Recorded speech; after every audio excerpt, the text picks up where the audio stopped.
Hello, dear viewer. Welcome to the PC Gaming Weekspot pre-show with me, Colm Ahern, and this fella, Matthew Castle. Pre-show. Ooh la Yes, la. I Oh, know. Well, we often just monsieur. we sit here for a couple of minutes beforehand and just waiting for 6 o'clock. So I I was just sit like, here getting very nervous. It's like before a space shuttle takes off. okay, I'm like, are we going to have the so come 6 o'clock? Are you just going to explode yeah. Hopefully not. That with would be horrible. excitement? That would be. Normally, I'm just sitting there sweating because while they count down outside, and people are like, "Are we about to watch a disaster? Who knows?" Hello. Yes, Hello, hello, comments. people here. Benner, Alexander, Michael, Titan. There are indeed dozens of you, so thank you very much for joining us. God, Some chat about dozen. Spielberg, Matthew. It'll be exciting to see.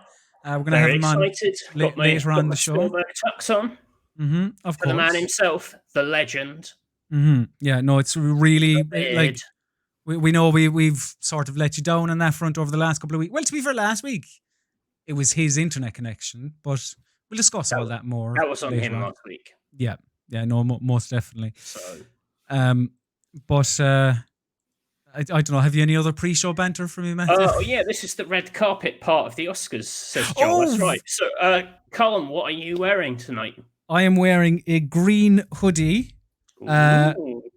because of my nationality. And who That's is why. that? Wait, That's why I'm wearing. are you Irish? It's almost like we planned it. Who's that by? That is by, I think, New Look. New Look. I can't. Yeah,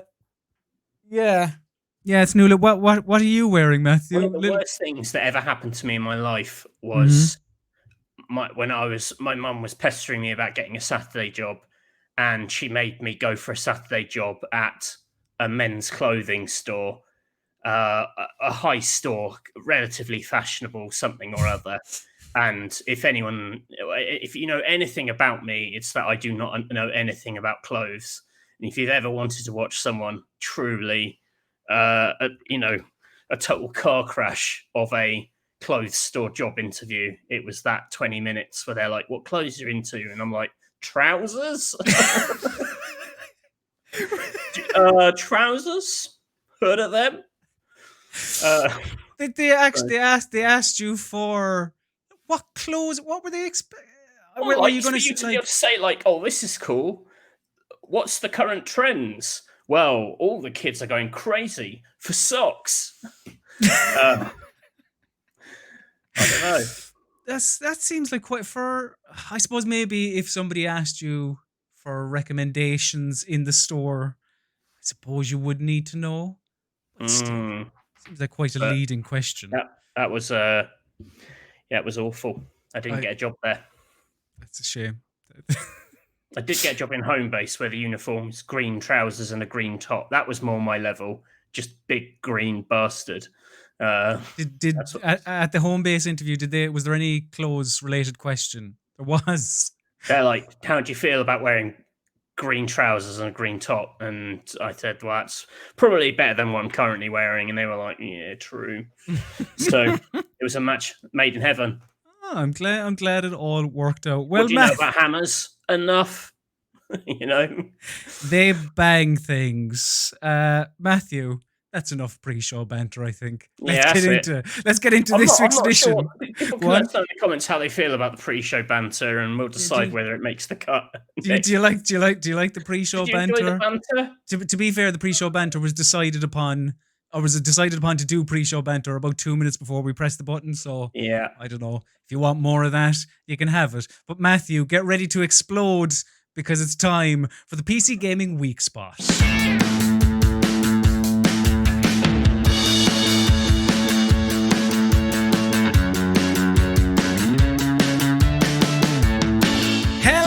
Welcome to the PC Gaming Weekspot, your recap of the last 7 days in PC video gaming. My name is Colm Ahern, and joining me this evening, the very dapper, the always dapper, It's Mr. Matthew Castle. Hello. The theme tune to the week spot has got a very big, like T4 early noughties energy to it. If you were a T4 presenter, which one would you be? I would say Steve Jones. You're emanating a Steve Jones aura. Who is the mean one? Simon Amstel. Yeah. He did Pop World. Yeah. Which was very good. One of my favorite segments. I always wanted to do a Pop World, but for video games. They interviewed. Do you remember Lamar, the singer Lamar? They interviewed Lamar from afar. Basically, shouted questions at him at a distance. That's true. Amy Winehouse did something as well. They drove Amy Winehouse around in a car, and there was more. There was a second part. Very memorable. Thank you for telling us about that. There was a second part to that as well.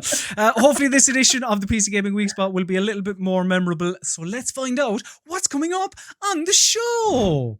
On today's edition, in headlines and hot takes, we are going to be recapping the night Jeff Keighley shone. It was Gamescom opening night live, and wow, what a bombastic presentation that was. Also, one of the games featured in that was COD Blop's Cold War, which Ronald Reagan is in, which is a bit mad. Oh, yeah. my fave. He's a problematic fave, isn't he? He most certainly is. Left 4 Dead 2, Matthew, is getting an update after something like 11 years. Which is the power of the community, perhaps. And Netflix have revealed plans for a Resident Evil television show. More on that later. In Show and Tell, we're going to be discussing the games we've been playing over the last week, which includes Wasteland 3, which Matthew Castle tells me has stats and battle cats. He's also been playing Tell Me Why, which is apparently still finding its feet. And I have been wondering at the marvellous Spiritfarer, which indeed is the cam I need right now. I look forward to hurrying you through that review so we can get to the next section. A little throwback there to last week's awkwardness. Also, we're going to be, of course, it will be in time for another edition of the hit new quiz segment, Sweeping the Nation, Mystery Steam Reviews. I am currently leading 3-1. Can Matthew pull it back? It's an important one for you, Matthew. I can't pull it back in a single episode, but I can begin my campaign. Victory. We will also be taking questions from you, the lovely viewers, in a segment we like to call Burning Questions. And at about 5:30 this evening, I put together a very quick intro for it. So we'll see if that's any good. And, of course, the big one, the big cheese, the big dog, he's a big man, Steven Spielberg, is finally going to be on the PC Gaming Weekspot. This is the week. Famed billionaire Steven Spielberg. Yes, indeed. He has a lot of money, but not enough that he would disregard us peasants. He has made time to speak to us, Matthew, which is good. But again, it's all sorted. Steven Spielberg on the show this week. Matthew, I know you're looking forward to it. Oh, I am so pumped. Mm-hmm. No, it's going to be very, very exciting. But look, let's start the show with a segment that we like to call one that Colm pressed the button a little bit too early.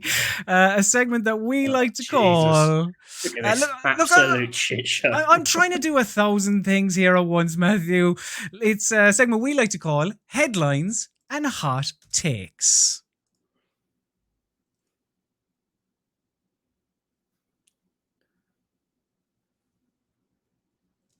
Matthew. Nice.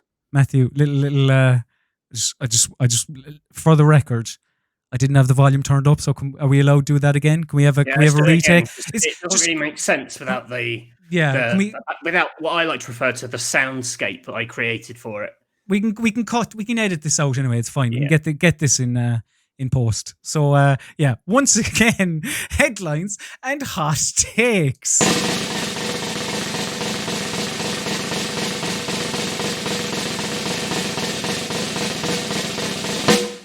Much better. Oh, they needed to hear that drum roll, to be fair. It's actually better with the silence. It's kind of artistic. Very Banksy-like. Matthew, before we get into the main stories this week, I have a couple of tidbits for you. Some of them Oh, quite go on then. meaty, which is why I'm directing people to the Flick them website. into my mouth like you would a what's it. I will indeed. Yeah, couple of tidbits here. First of all, a game that you're looking forward to, Hitman 3. It's coming out on the 20th of January 2021. So, Oh, counting down the days to that, I'm sure. I can't wait. Halo Infinite, apparently not delayed. I know there was talk last week of it being delayed to 2022, but that isn't the case. 343 have said. WB Games have confirmed that you and your friend will be able to play as the same character in Gotham Knights in co-op. Phew! So, I know the two of us, big Nightwing fans, so we would be fighting over him. I was worried. What are we going to do about the whole Nightwing situation? What are we going to do about the guy in the red guy with the guns? Red gun guy. Yeah, he is. Gun guy. Everyone he is quite good. Play as him. Very true. Very true. In more serious news, a number of employees at Skullgirls developer Lab Zero have left due to the alleged harassment of owner Mike Zymont. You can read more about that on rockpapershotgun.com. And another story that you should read more about on rockpapershotgun.com is the feud between developer and publisher of The Sinking City. It really is a fascinating story. There's loads of wrinkles to it. But yeah, rockpapershotgun.com, you'll find that there's not much we can add to the story, to be honest, but it's very interesting. And Matthew, something that we can discuss very briefly is that Sony says that we should expect more first-party exclusives to come to the personal computer. So we've had Death Stranding, we've had Horizon Zero Dawn. What would you like to see next? Well, probably I'd say of all of their current gen stuff that they've had, I'd love to see God of War just because it's a really pretty game, and I'd love to see that at 60 frames looking super fancy. It looked pretty great to begin with, to be honest. I'd actually really like to play that. What was that one with the big dog bird? Last Guardian. Yeah, because I felt that was on a technical level straining a bit. It was a bit. I mean, let's call it a spade a small shovel. It was shit. The performance was worse than bad. But I watched Catherine play that and thought, "Oh, well, it's like a bit of a mess." But that looks like that felt like something I'd like to see kind of doing stuff. I mean, all the boring stuff, really. Uncharted, for The Last of Us. They're all good games. I'll happily play any of them. I mean, more frame rates. I would be in agreement. I think God of War was like a very special game. It was the best example of that PlayStation format, parent and child. It felt it's more of its own thing than their other games. Yes, yeah. In my head, there's more of a through line between their open worldy bits than there is, that one feels like it's still, while it is a sad dad, it's its own thing. Yeah. And I thought it was going to be awful when they first announced it. I was like, nah, and it was really good being proven wrong. Indeed. I even bought, just to play it, I bought a PlayStation Pro. I bought the God of War PlayStation Pro covered in runes. Have you that to hand? Because I'd love to see that, because I'd imagine it is vile. Is it it's in the other room and it's quite heavy. I don't really want to have to unplug it, but that's okay. Yeah, I mean, it's really ugly. And I still can't find. I can never find the eject button on the PlayStation 4. Oh, it's nobody can. Ken Kutaragi finds it difficult. It's an invisible button. Very, very, very silly. But now it is time, because we have discussed our tidbits. Let us get on to the meat, the main stories this week, and the one on everyone's lips. It's just been trending on social media, where every website writing stories about this. It really has taken the world by storm. Matthew Castle is dead. Yes. And yet here I am. It's like the return of Superman. The ghost of Matthew Castle. And then lots of other Supermen come out and take his place. So yeah, some people will be aware of this because they may follow Matthew on Twitter at Mr. Basil _ pesto. But Matthew, you take this is your news Well, to I don't want to deliver. I don't want to bum everyone out, but yes, I'm heading off. Well, I'm not heading off to pastures new. I'm heading off to pastures none, aka my sofa. And Shit. Sorry. I pressed the button I wasn't meant to. Sorry, carry on. No, it was what you were saying. I hope you didn't just play a wah sound. No, I didn't. Sorry, carry on. Yes. No, I have.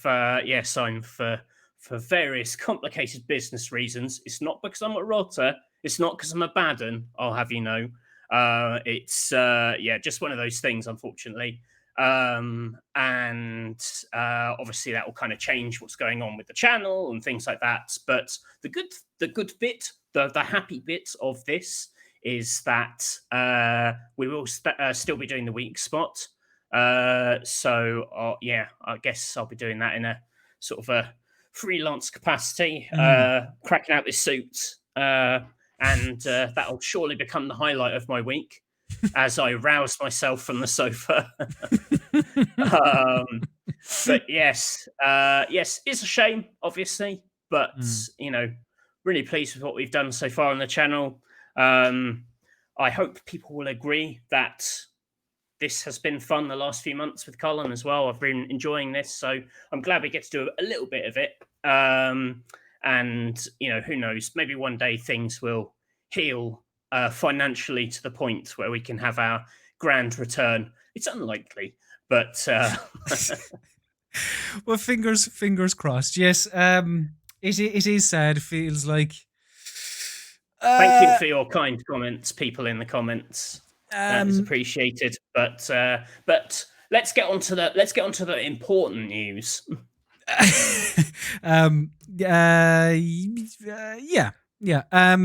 I was just pausing there for a second because yes, it is sad, but we're going to be continuing to do the week spot. Matthew's going to be on the Electronic Wireless Show. There are also, yes, Matthew. Yeah. Oh, I see. Mark Gregory saying, you thought about giving Patreon a go? I don't really know what I'm going to do after this. I'm not a big fan of when people just do Patreons for the concept of them. You know what I mean? Like where they're like, hey, it's a Patreon for me, just being me myself. Like I'll make something and see if I can do it. Maybe we'll see. Yes, if you don't listen to the wireless show, the podcast, the electronic wireless show, do give that a go because last Colm is not part of it, but it is really good fun. And Colm is a little part of it, maybe. He just isn't heard. You edit it and you edit out all the libelous and rude bits. So yes, you'll get your Matthew fix here on the Week Spot and on the Electronic Wireless Show. So let's get cracking on the headlines and hot takes, Matthew. Let's do it. Let's go out in style. This isn't the last episode, just so you know. Let's drag it out for a few weeks. I'm glad that Mystery Steam Reviews gets to continue. Like, I'm glad I've actually got a chance of clawing it back. Yeah. So, Matthew, I suppose the main story this week is Gamescom opening night live. Jeff Keighley's big 2.5 hours, yes, 2.5 hour presentation. I love talking about Jeff Keighley. Is showcasing a number of different games, and like this feels like a long time ago. So we'll go through this quite rapidly. Stop me when I mention something that you would like to discuss, really, because there's a few things in here that I'm like, we could get something out of that as well. There was a bit on the new Call of Duty, but we're going to talk about that in more detail later on. The first thing I want to talk to you about, Matthew, is Unknown 9 Awakening, which is a new action-adventure game set in India. You're a young girl called Haruna, quote, haunted by visions of her own death. But, Matthew, she has a, quote, mysterious innate ability to manipulate the unseen.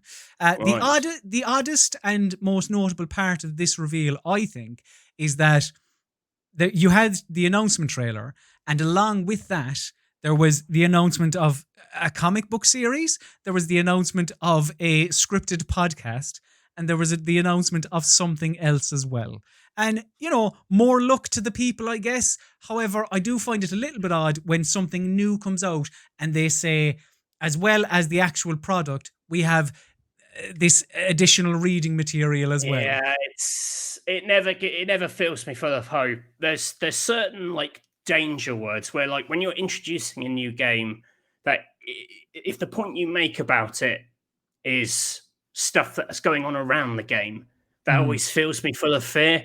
Like, when has that ever been? Like, if you've got something really interesting to say and your game is really good, surely that is the thing. But if you're like, and it's also a novel and a comic book, and has there ever been a good tie-in novel comic book for a video game? I mm. always get it as well. The other alarm bell that always rings for me is when they're like, people talk about accuracy, like, oh, we went to the locations and we made them really accurate. And I'm like, if that's the most exciting thing you've got to say, Mm, we are in trouble.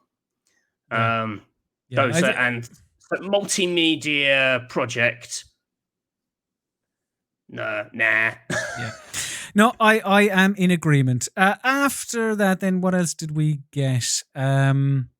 Sorry to dismiss Unknown 9 Awakening. No, I just whenever I don't know, just a new series is announced, and it's like, here's a special edition, here's a podcast, here's a comic, here's all that. It's like, hang on a second, maybe when the second game is coming out, we can talk about Yeah. extended universe. But I don't know.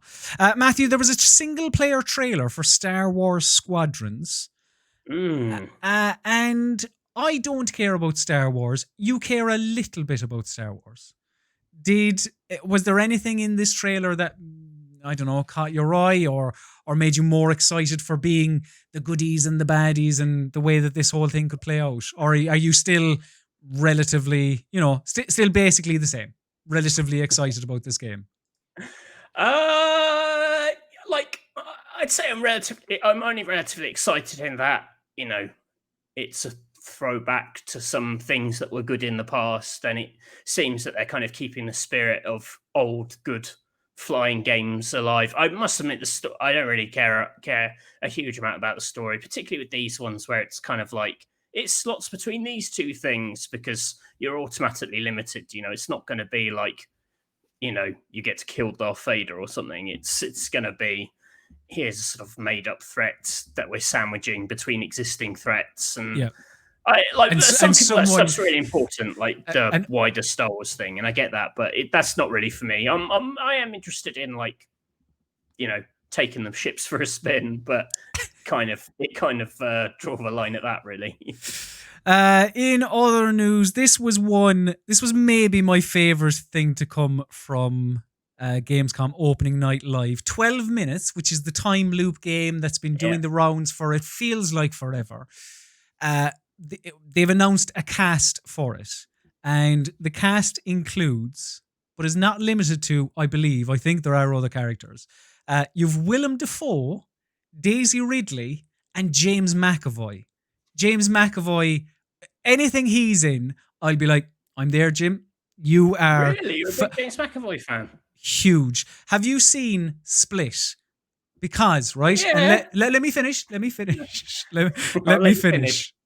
Split as a film, not great. Quite maybe average, maybe even below average. But he himself, James McAvoy, in that is phenomenal. And I feel like that is the case in a lot of things he is in. I just think he is a real talent. And I suppose I've seen him in interviews as well, and it seems like he isn't the Hollywood kind of bullshitter either. He seems like quite a nice guy. But yeah, this quite a big cast for this, isn't it? For what we are led to believe is a small independent video game. Willem Dafoe, Daisy Ridley. Isn't it one of the? Is it an Annapurna game? It is. Think? You're right. And they're very classy, because you also had Telling Lies last year, which had the guy who isn't Tom Hardy in it, Logan Marshall Green, isn't it? Yeah, that's it. And some other people from TV shows. So I think they straddle the lot. I think they've got Hollywood connections, haven't they? Well, they're Annapurna, wasn't it? Pictures, isn't it? Wasn't there? Uh, I think aren't they I also a film studio? Um, perhaps I don't know. maybe, Maybe that's completely but wrong. I'm just but muddling it up. But like yeah, you know, an exciting cast, I suppose. so I'm just laughing at some funny callbacks in the comments. Seth Warburton going, Matthew, maybe Dolmio is still hiring. I could reunite with Alice. Very best of luck to you. That's when Alice mentioned Dolmio once, and it became a bizarre divinity joke that she was going to work for Dolmio, which after about 2 episodes, she got really cross if I ever brought it up. uh, good times. Great times. Yeah, Matthew. I love it's a time loop mystery, Yeah, as the title suggests. I still haven't seen like how this one works, in terms of mechanically, like I don't is believe it just like anyone is it like a has. choose your own adventure with an interesting perspective, or That's uh, like that's what it looks like, and you know, because it's a top down view, and in different scenarios, I think you're the man, and I am the man. in different scenarios, your wife can die, and then a cop can come in and they can die, and I don't know, you can Yeah, die. It's all like yeah, I think it's I am intrigued. Yeah, Groundhog ish. I love murder mysteries. I love thrillers. I love stuff with time trickery. I love time loops. I like Willem Dafoe. I like all those actors. Hmm. I was reading a sad thing online earlier. Actually, there's like some interview of Daisy Ridley where she was a bit like, "I can't get any work after Star Wars," and it was kind of bumming me out. Um, Oh, I would have thought she'd because be in. that's like, you know, well, I don't know. It's just this side. Do you think, well, she can't get a job? What I about the think rest of us poor bastards? I think it's I don't think you'd be competing though, which is good in your Well, we don't fields. know. We're up for a lot of the same parts. That I is true. also tried to be the wife in 12 minutes. Yeah, Um, maybe next time. yeah. Matthew, are you excited at all? You are VR correspondent because you played Half Life, Alex. Oh, great. That's how this works. Medal of Honor Above and Beyond. I mean, it's made by Respawn, and it's World War II, but I was getting Tarantino-ish vibes off it. You know, slightly bombastic, sort of World War II thing. Like, you know, it's not Band of Brothers. Um, does I suppose have you any history with the Medal of Honor series? Do you I played Allied Assault, I think it was, back when it first came to yeah PC, yeah and yeah basically invented all war shooters after that. Yeah, it's. We'll wait and see. I find with a yeah lot of the VR stuff, you don't know until you try it. Really, yeah I find they're the hardest things to judge from afar. Like on paper, yes, very much up for it.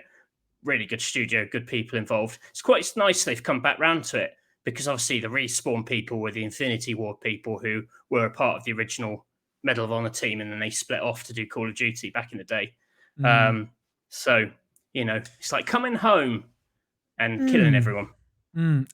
Little Nightmares 2 is coming out on the 11th of February. I'm very Yeah. much looking forward to this. Whilst I don't think I was as hot on it as most were, like I still very much enjoyed it. And it was, there's a word, what's the word for, where you like find the creepiness in quite like boring inanimate objects.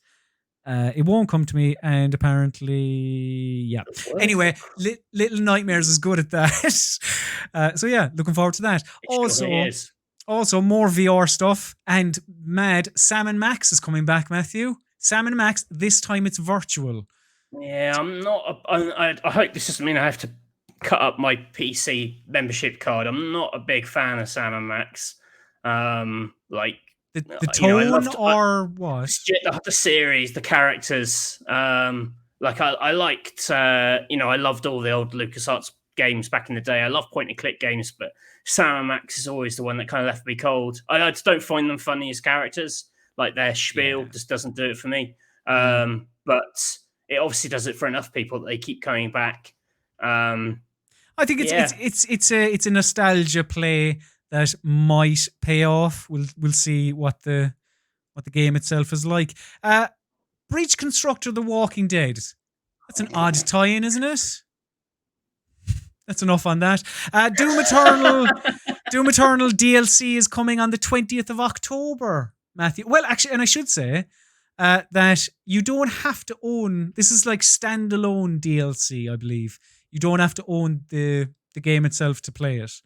I know you've loved Doom Eternal more so than Right? the original.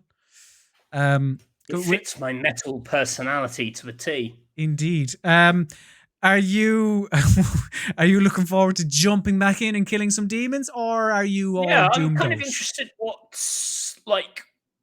they'll do with it. Sort of single player, apart from new settings, new locations, like how it'll trade up. The thing I liked about Doom Eternal is I felt like it was constantly had its foot on the gas and was kind of introducing new stuff through the campaign. I thought it was paced really well. So I'm kind of interested, as this is also a standalone, if it's going to just sort of, is it going to be like the Wolfenstein standalone stuff where it just kind of like feels like a whole game but crushed down into like 4 or 5 hours, Yeah. or is it going to pick up kind of the pace from where Doom Eternal leaves off? I'm kind of interested to see what they do with it for sure.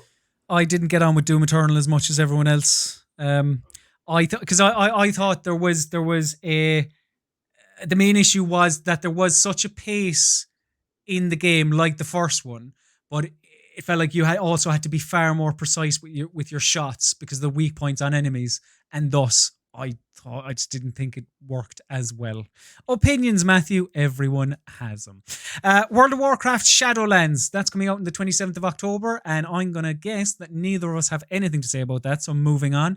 BioWare. That was the longest trailer in the world, wasn't it? Oh, geez, yeah, it was about 7 or 8 minutes. So what's going on? Come on, move it on. Well, there's people in the comments saying Doom 2016 is better, so... I think so. But, horses for courses. Dragon Age 4 is still being made. BioWare spoke for around 4.5 minutes on it.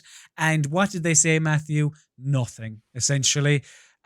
We got a lot of concept art. I suppose we did see some voice actors. There was the Solus voice actor, and there were a couple of others, just kind of recording lines. I don't know. I guess BioWare fans are just clutching at straws, looking for anything at this stage. So nice for them, I guess. I'll be interested to see what. You just need to see more of it. The art was looking good, and the kind of. I'll be interested to see if that team's still got it in them. Really, they have. Like I think we've said it on the week spot before. Dragon Age still feels relatively intact. Like the last one they made was good. So, it's kind of theirs to mess up, really. And The Sims 4 is getting a Star Wars DLC, whatever. Fall Guys Season 2 begins in October, sure. Matthew's looking forward to that. And Destiny 2 Beyond Light was also a trailer that happened. I'm so white. I had no idea Fall Guys was going to be as big as that. I look back at being down on it in that episode where I was like, I don't really think this has got legs. I was so wrong. People are nuts for it. I thought it had legs, but maybe not as many. It's had a lot of legs, numerous legs. I think the thing I think my big beef with it is that my point of interaction with Fall Guys is tweets, and I can't stand the social media account for it. It's one of the most irritating things on Twitter. Like, I don't follow it, but it keeps getting in there somehow. It's just got it's like very Twitter, It's very memey and like very memey, very Twitter. But like the reason you're seeing it a lot is because people. I guess it's resonating with people, and people are retweeting. So I feel very out of touch. It's probably for the best that I'm going, to be honest. Because I don't like Fall Guys. This is the era of Fall Guys. It's no country for old men, isn't it? So. What was your anything from that? I'm probably missing a couple of things. There was a trailer for WWE 2K Battlegrounds, sure. But yeah, was there anything in here, Matthew, that like particularly caught your eye, above everything else, or the live element of it? Did you find that better than some of the pre-recorded shows that we have gotten? Because as far as I'm aware, it seemed live anyway. Like, whereas, the PlayStation thing, the Xbox thing, like everything else has been all pre-recorded segments, all stitched together. This was very much Jeff Keighley standing in front of a green screen chatting to people through Zoom calls. Yeah, I don't really like. Yeah, I'm not a big fan. I'm not a big fan of that format. It doesn't help that the whole thing is like it's like this big hype cycle, and then he announces something, and there's no interaction with it whatsoever. The trailer plays, then it's on to the next thing. It's just like it's been eaten by the kind of machine in some way. Hmm. It doesn't feel great, but it is what it is. I mean, you know, Yeah, yeah. what a great take. Yeah, it No is. wonder, no wonder they're It keeping the weak is. spot going. It is indeed what it is. As Call of Duty Black Ops Cold War is what it is, and it is a direct sequel to Call of Duty Black Ops. So, before we get into it, it's coming to PC on the 13th of November. This is a Treyarch Raven joint production. It will feature a new campaign, multiplayer, zombies mode, and a continuation of Warzone. And some of your favorites from the original Black Ops are returning, such as Alex Woods, Frank Mason, and Jason Hudson. And Reagan. And Ronald Reagan. So the story is, yes, Cold War between the US and Russia, the Soviet Union, and a Soviet spy known as Perseus has apparently infiltrated the US government. That's And the name of the that's the name of the pretentious clothes shop in GTA 4. Perseus. Or was it 5? They go, "Welcome to Perseus" when you go in. So yeah, Call of Duty Black Ops Cold War. Have you watched the trailer, Matthew? And what did you think? Because yeah, you take this one. I take this one. What did you think Um, of Call of Duty Black Ops Cold War? I am excited to see Raven making a single player campaign because I like Raven a lot. They did Singularity many moons ago, God, which yeah. which was pretty solid, like almost a classic 7 out of 10, which is to say better than a 7 out of 10, but too shonky to be more than a 7 out of 10. It's just you know what I mean. Mhm. And I think they also did that Wolverine game, which was quite violent and fun. Do you remember that? Oh, It's like the one where you actually get to like chop people up into bloody bits. it had a boring name, didn't it? Like, was it Uncaged or? Yeah, I I think know it what was you're tied talking about. into the Wolverine, the Origins film that they did, whatever that was called. Oh, you're right. Yeah, yeah, yeah. So yeah, that's exciting. I find like any talk of like revolutionizing COD campaigns is always a little odd because like the thing I actually want them to do is not be revolutionary. I'm quite happy for Call of Duty campaigns to be like 6 hours of the flashiest roller coaster ride you'll ever have that Agreed. costs like 200 million to make. I'm kind of okay with that. Like 100%. the strength of that series, as much as it owes to multiplayer, like Modern Warfare, that campaign was just, just so much fun. Like, and I know they do need to maybe refresh it a bit in that they rely on quite similar set pieces a lot. But the idea of like branching storylines and alternate endings, like, not really what I want from this series. Yeah, Like they've done this before as well. They did it in Black Ops 2. That's Black Ops 2's big thing was branching story. In that, if you achieved certain things in levels, I don't think it changed the levels you'd see, but it changed the outcomes because it was like a timeline. So you could like, if you killed someone at a certain point, they wouldn't be in the story later and things like that. right. It also had those weird sort of almost tower defensey bits, which if you had to win to get like the good ending, and if you were bad at them, which I was, you got the bad ending, which I did. So yeah, I'm the exact same as you in that. Just give me a 6 hour bombastic, uh, mental story, and involving some yeah, corruption in the government and so on. But and like, look, Call of Duty, of course, it's unbelievably jingoistic and God bless America at times. But then there are other times where I feel like it isn't, I don't know, I don't get that feeling as much. But when I saw Ronnie Reagan pop up and he's like, do whatever you need to do to like get the Russians, it's like, oh, I don't know. Oh, this feels, I don't know. There's something tonally about this that it doesn't seem as fun. Like, I know there's the guy wearing the glasses and, it's proper like 80s almost there's a bit of Miami Vice vibes there. Hmm. But I don't know. As soon as I saw the shoe polish, jet black hair of Ronnie Reagan, I was like, You do wonder who it's for, because it's not like kids today are like, yeah, fucking Reagan, we love him. yeah, Like the people he's going to mean anything to are not the audience for this game. I don't think yeah. necessarily. But I don't know. Maybe it's different in America. That is just a Brit perspective. He's just a long gone figure over here, isn't he? I mean, yeah, Like yeah. maybe I don't know. Maybe people have like a thing for him, like some people have a thing for Thatcher over here. I don't know. Maybe there's a bit of that, but Some people do have a thing for Thatcher, and we have a special yeah, but word they're for not. those people. I don't see there being yes. a freaking CGI Thatcher in a Call of Duty yet. Oh Jesus! Oh God, that would be something else. But yeah, we'll find out more about the multiplayer. The multiplayer reveal is coming up in I think it's a week's time, and they'll dole out information about that and the zombies mode and all that. However, I will say it is nice at least to have a Call of Duty.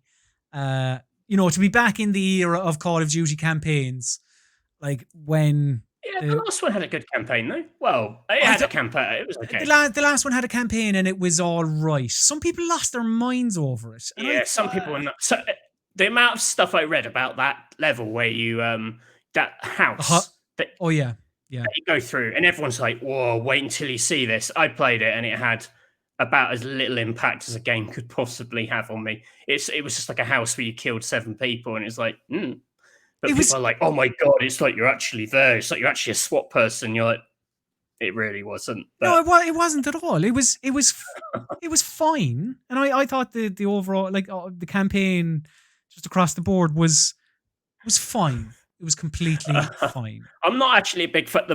I've never liked the Black Ops series. I like the Modern Warfare ones. I just didn't like the Black Ops ones. I always thought they were more popular because of their zombies, and which I'm not crazy about, and the multiplayer, which their version of the multiplayer felt a lot more arcadey deathmatch to me than Infinity Ward, because I really like Modern Warfare 1.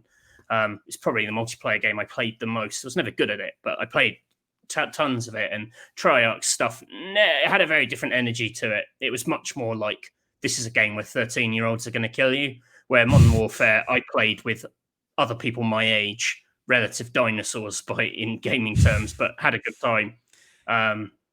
Matthew, speaking of multiplayer video games, did you play much of Left 4 Dead 2? Was that anything that ever caught your eye, took your fancy?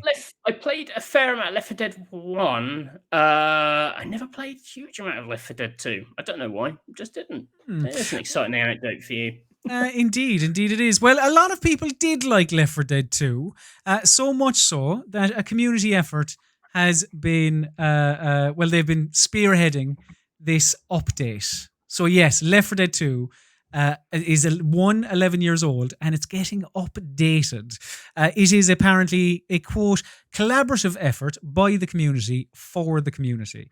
Now, not much is known about this, but the people far more knowledgeable on Left 4 Dead than I say that this short, brief snippet of a trailer implies that there could be a new map called The Last Stand, which was in the original Left 4 Dead. So do you remember that? If you played Left 4 All Dead? I ever remember was dying on the hospital roof a lot. Is that on that map? That's my lasting. No, it's not. That's my lasting memory of it. They've done this before. Valve have done this before. There was I'm pretty sure, a Team Fortress 2 kind of community-led update where you basically take a wodge of stuff the community has made and kind of like formalize it into a formal update. So there is like precedent for it. I will certainly be interested to see it. Like I said, I didn't play enough of Left 4 Dead 2 to kind of like, I haven't been jonesing for more of this. But if it's an invitation to go back in, I'm pretty sure the last few times I've played either game, like there's just so much mad cheating bullshit going on, like just people flying around, and like when you go back to old multiplayer games and they've just become like a graveyard of just the weirdest hacked shit you've ever seen, and there are like all the character names are like in neon lights flashing on the screen. You're like, this can't be right. Oh. Is there any multiplayer game that that you do think of fondly that like an update like this would get you excited? Because 11 years is a long time, and you'd have to imagine that a lot of the people who did play it have surely moved on by now. But there's clearly there must be an audience out there. But yeah, is there any video game that could interest you after 11 years with an update? They all get updated. They've all been, they've all got natural successors and sequels and updates, kind of replacing them. I think I really liked I liked Modern Warfare, and I really liked Bad Company 2 back in the day. Right. On 360. That was the last thing I remember playing with like a lot of friends, where we had the numbers to actually, have quite a lot of people in any given game. So yeah, but so like it's not quite the answer to this question. But if there was to be a, the much rumored Bad Company 3 at some point, I'd be up for that. Matthew, one thing I know you're always up for is a little bit of Resident Evil. I know you're quite the fan. You're quite the fan of Resi. Well, would you be interested? Could I interest you in a Resident Evil television program? Oh, you probably could. One about the Wesker children. Record scratch. So during the week, Netflix announced, apparently, I don't know, I feel like this passed me by, but that's because there are so many television products or projects about video games that get announced all the time that maybe I was aware of this, but I forgot about it. But about 18 months ago, Netflix announced something about a Resident Evil TV show, and during the week, they tweeted out some details about this particular television show. So they tweeted, when the Wesker kids move to New Raccoon City, the secrets they uncover might just be the end of everything. Resident Evil, a new live-action series based on Capcom's legendary survival horror franchise, is coming to Netflix. The Wesker children, Matthew. Yeah. Well, obviously, I thought this tweet was bizarre because it's almost designed to annoy people. Like, considering that, I don't know, it felt like very poorly framed, the information in this, because that could be adults, right? Yeah. That could just mean like, I think people picture like Stranger Things when you say kids.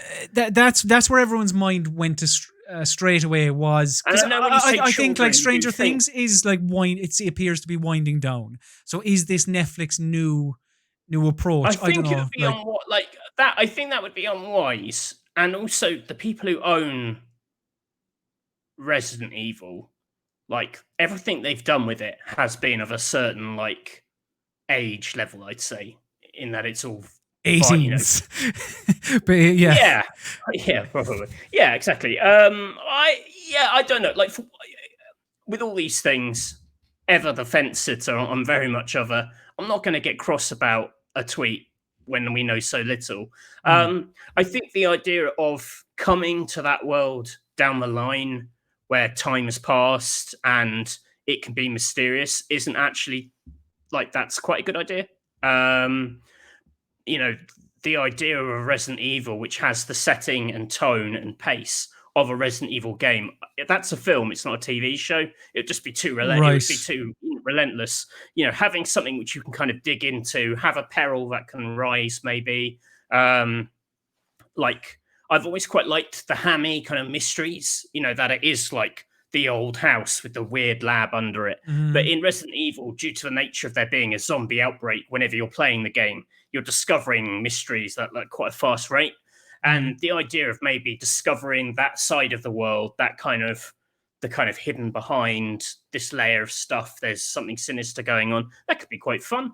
Like there's a couple of names attached to this. Where is this?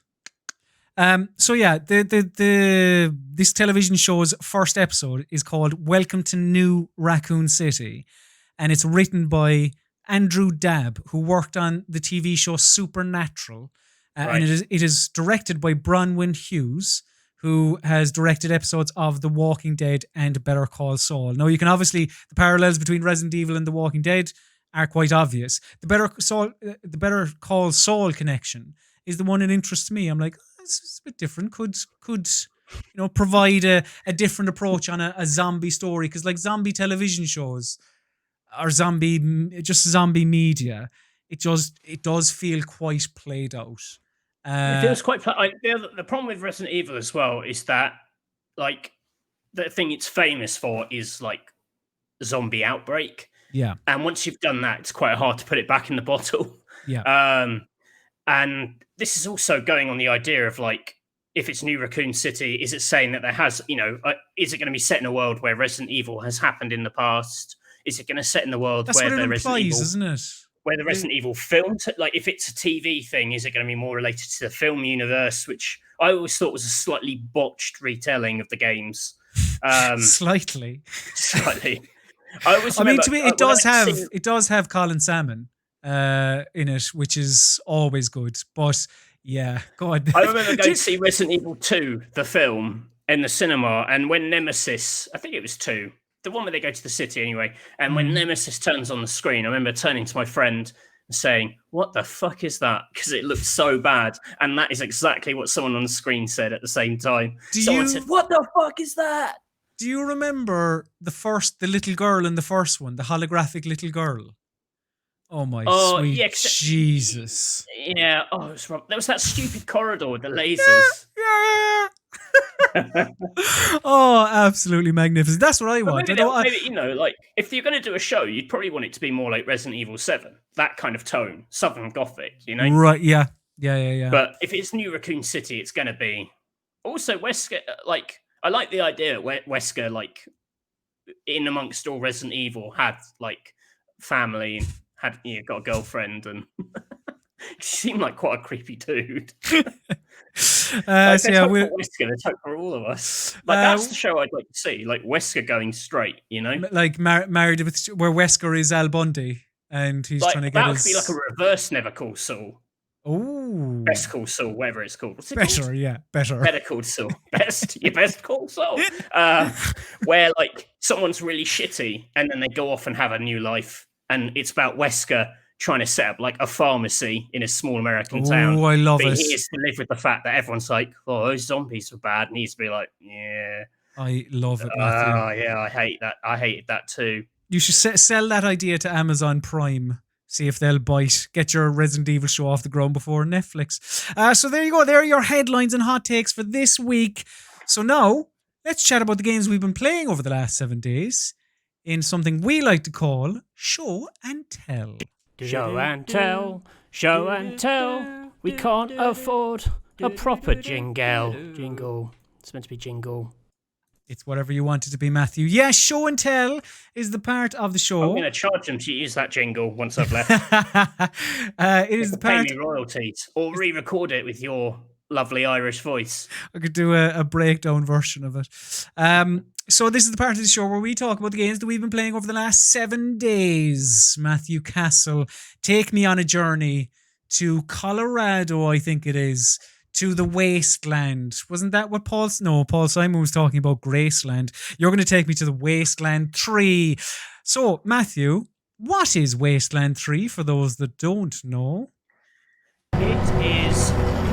It's the third Wasteland game. Wasteland being the series that I'm pretty sure predates Fallout. I always get Fallout and Wasteland a little confused because they're both post-apocalyptic things. I'm pretty sure it predates Fallout. The original, does it? Okay. Yeah, and Wasteland 1 is like uber quite basic by modern day standards. 1988 Wasteland. Yes, Fallout's 1997, so it predates it by quite a bit. But you don't really need to know anything about that. It's quite a self-contained story. It's a top-down isometric RPG, very big into consequence and character and your stats having a big impact on everything you do in terms of not just how you are at combat, but how you approach situations. I guess it probably like do think along the lines of like your Fallouts or the Outer Worlds, for example. Okay. Things where you're constantly getting skill checks. Um, it's got where it differs from those is that combat is turn based. So it locks you into this grid and it becomes a kind of XCOM light. I've only played about 15 hours of this so far, and most of my So footage. sounds like a decent chunk to me. How big is this game? Well, big apparently. Like 50 plus, I've heard. Right. Okay. Um, Annoyingly, I've been playing it on Xbox because I've been slouched on the sofa and I thought it was easy, and it doesn't actually have cross save with the PC version. So today I had to capture. So the Oh. PC footage is all from the very beginning of the game. Um, it's really good. I'm really enjoying this. Like the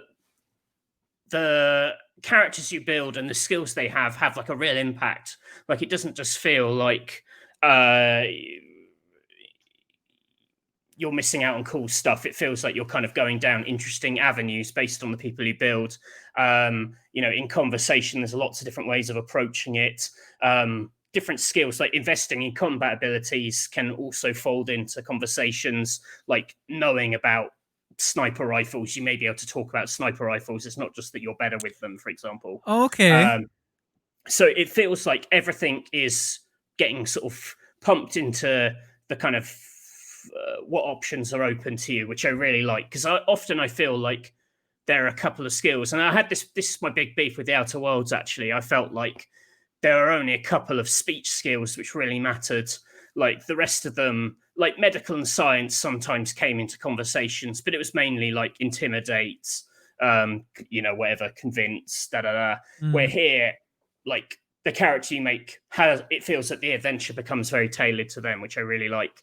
I really like the world. Like it is very Fallouty, but because it's set in Colorado, it's all frozen, set in this very snowy landscape, and you're dropped into the middle of quite an interesting, or what seems quite an interesting situation. Side Interesting. quests. Interesting. How? Well, yeah, what? Oh, What's sorry. So you're there. You're in dire straits back in with Mark Arizona, Knopfler? where Wasteland 2 is set, I think.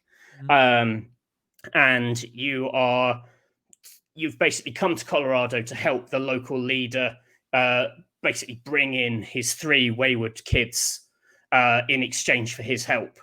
And so you're given this big objective of there are these three kids, go and deal with them. They're there like from the start of the game, but you've got like level suggestions. So you've got to, build yourself up before you do that. But so already you're like, okay, I've got a bit of choice here. But what I also really like about it is a lot of the quests, the side quests you do fold back into the main quest in that, like, you'll do a side quest, you'll convince someone to do something and they'll become a companion, or they'll go back to your base. So you're slowly building up this headquarters and you're getting benefits from sending people back there. How you Huh. deal with enemies, you get the choice to like kill them, enlist them, arrest them. And it feels like that's going to have kind of consequences down the line. It just I was going to say I know you said you're only 15 hours in of a potentially 50-hour game, but is the game at least good at tricking you into believing that everything you do does have a consequence? Like, even if it may not. Do you know what I mean? Like, it, no, it feels like the consequence. The consequences are quite clear, and okay. they feel like I get like going back to Outer Worlds. I just felt a lot of it was kind of pretty arbitrary stuff in the end. Already here, it's gone in different directions. The fact that it is this quite seemingly quite big game, it's got a lot more space for things to change and different routes to take.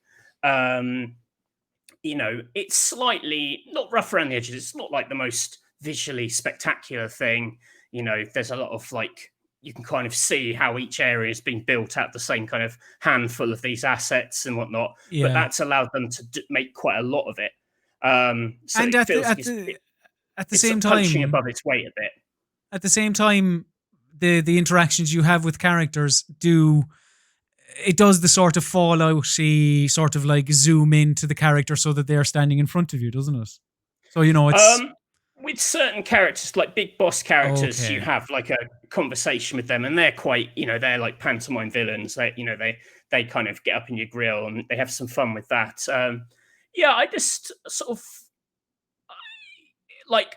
I often thought this felt like a little bit like budget when I played it at previews at like Gamescom and whatnot. And actually, the sort of strength of the writing, the strength of the kind of mission concepts, the fiction of the world. I'm really, really enjoying it. Enjoying it. I'm looking forward to playing it more. And it already feels like even in the limited time I've been playing it that it could have gone in a lot of different ways.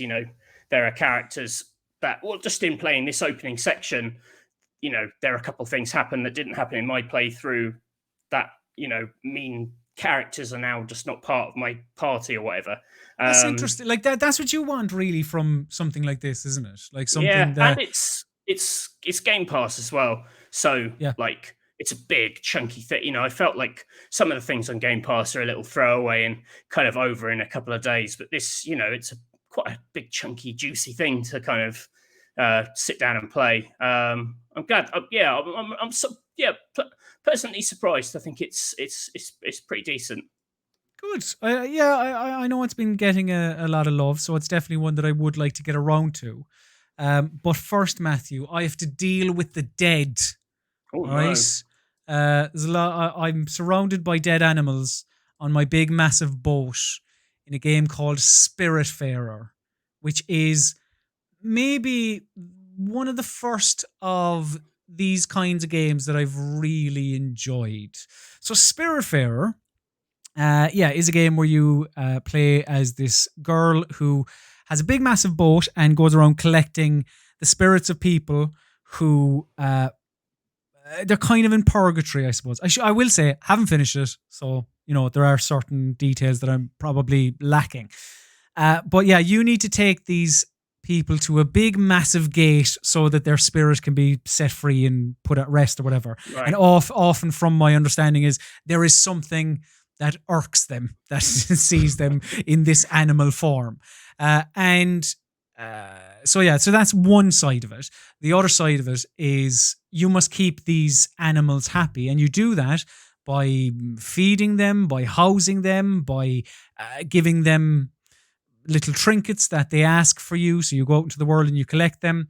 But the reason I said it's one of these games that I have really enjoyed is it has a lot of I suppose your farming sims, your Harvest Moons, your Stardew Valleys, because All right. on your big massive boat, you must. So I said you must feed these animals, and you do that by growing crops, by growing carrots, cabbages, fruit, etc. And you must water the crops that you're growing, and then cook them inside in your kitchen. Uh, and there's just a lot of other resource management to it as well. Like you have a loom in which you must create linen thread. There is a sawmill which is and all these have like little mini games. The sawmill mini game is the worst because it's quite imprecise. But yeah, and there's a foundry where you must smelt iron and other metals, and it's all like it's very much busy work, right? All Mm. this and all the growing of the crops and the cooking the food and whatever else. And the reason I don't get along with a lot of these games is because I find that is busy work, and I'm just like, take a Stardew Valley where grow carrots, right? Why do I grow carrots? What's the purpose? I don't know. You just sell them and you just grow more carrots. Whereas in this, at least I'm I'm growing. Farmer's life. I suppose it is. But in this, I am, I'm growing crops and I'm making dishes here in the kitchen to feed to my the people who are on the boat, to keep them happy, to eventually set their spirits free. So it's You're the getting goal. called out in the comments based on your nautical terminology. It's a galley, not a kitchen. Sorry. So, You sound calm. so, what was I saying? All this galley talk. But the I suppose I don't normally gravitate towards these games because I don't know. What you do in them generally feels pointless to me. You know, there is no goal attached to them. Where in this, there is like you're mining for things. You're just collecting little trinkets along the way, and I suppose there's so much character in this amongst all of the people you meet. It's just so lovely, and like I know you can see it here. Like it just looks gorgeous. It's developed by this isn't Thunder like what Lotus I thought Games. this game was at all. I thought this was a platforming game. Yeah, it's developed by Thunder Lotus Games, who made Jotun, and something else that won't come to me. Oh, what was it? Oh, no, it won't come to me. But the other thing, and all their games have this kind of similar sort of cartoony vibe to it. I must admit, I'm not normally a fan of the like the living cartoon style, like where it's all like hand drawn frames of animation. I often think it looks a bit stilted, but actually this looks quite smooth. I love the zoom on it as well, the scale of the ship, the way it kind of pulls out and shows you the whole thing. The ship is well, you can eventually make it huge by upgrading it and whatever else, and you'll need to because you'll get more spirits on your ship. You need to build more things like a foundry, an orchard, whatever else. I haven't built an orchard yet. I think there's an orchard in it. Have an orchard on a boat? I think so. Can you lose in it? Like, is it got the stress of a management game? So I don't believe you can lose. Right. I haven't lost. Like, there's no. As far as I'm aware, there is no peril really. It is quite a calm video game and allows you to do things at your own pace. Now there is, as I said again, to get back to it, like there are objectives, so you do have to complete these objectives to push the story along. But it's not like, I don't know, eventually a band of pirates will come along and kill you or anything like that. Like there's nothing like that. No, that's good. But yeah, there's a big massive map in the world that you kind of you can just go around to, and there are a number of different like secrets hidden away. It's such a really pleasant game, and like I've probably put God, I'm not too sure how much time I put into this, but like a decent chunk of it, and I just want to play more. It is that's good. Really, that's always a good sign. like it's marvelous. Has it made you have a little cry yet? Is it emotional? No, I haven't cried yet, but I am expecting to cry when the frog passes. The frog might be my favorite because he's so like all of these people on your boat. They'll all have like a favorite type of dish as well. Like some of them will be comfort food or fine dining or whatever. And to keep them happy, you feed them what they like. Whereas the frog couldn't care less. Feed me whatever you like. I am a bin for your. Oh, that's me. That's got big castle energy. Maybe that's why. Maybe I just like, I don't want to. If the frog dies, then Matthew dies. I don't want that to happen. Yeah. This whole game is a big metaphor for me being made redundant. It's good that we can laugh about these things, isn't it? It is good. But yeah, that's Spiritfarer. It's lovely. It really is. And Shepherd, I want to the play bin more. frog to the underworld. Matthew Castle. Yes. Do tell me why. Chris Wallace in the comments says, euthanizing my hedgehog grandma was pretty upsetting. So I'm assuming he means in the game. I'm assuming so, although, he could be a twisted individual. Who knows? But Matthew Castle, do tell me why you put Tell Me Why on the list. What is Tell Me Why? Tell Me Why is a Don't Nod's new thing. Don't Nod. They of Life is Strange fame and Vampire. Indeed. This is their thing they've made with Xbox. So I basically played this because it was on Game Pass, and I thought, oh, why not? It's an episodic adventure. Weirdly, it's 3 episodes long, and they're released a week apart. So the next one was on Friday, and then the end of this week, and then the week after that. So, because I Count, thought at first when they said we're making a game of Don't Nod, I thought, yeah. oh, that's clever because you can make a 5-episode thing, do one a month, and people have to subscribe to Game Pass for 5 months to play the whole thing. But actually, they're letting you do it in 2 weeks. Not. But isn't so that my evil, cunning plan on their behalf has come to nothing? Yeah, you were working for Xbox. There's the big reveal. But isn't that the way episodic content should be? Like, especially things like where it's so story driven. Like, that was always my gripe with things like Life is Strange. The Walking Dead was the famous example where it's like episode 1 comes out now, then 2 months later, and then maybe 3 months later, where it's just so spread apart that you're trying to rack your brain as to what you did before. Whereas if it's a week apart... Yes and no, but then there's also I think there's probably an optimal time, and I don't think anyone's found it yet, of like, you're excited for it. Because I remember when they were making Tales of the Borderlands, that's like the only one of these things I've ever really gotten into and was like, I want to know how it finishes. And that was, I think, a lot of Telltale's timing was basically based on Telltale being, by all accounts, a bit of a big old mess in terms of how they made games. So it's kind of like you got them when they made them.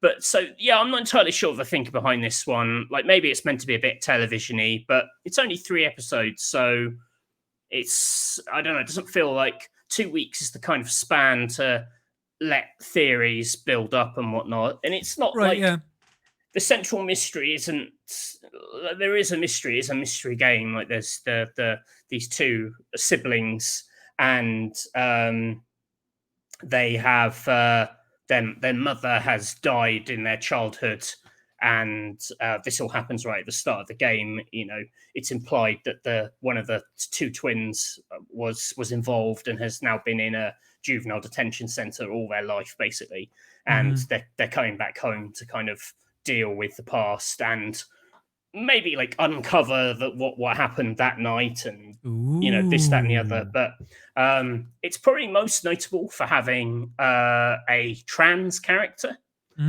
as one of the 2 leads, which is the character we're looking at the moment. This is Tyler. I believe they're called Tyler and Allison, if I remember correctly.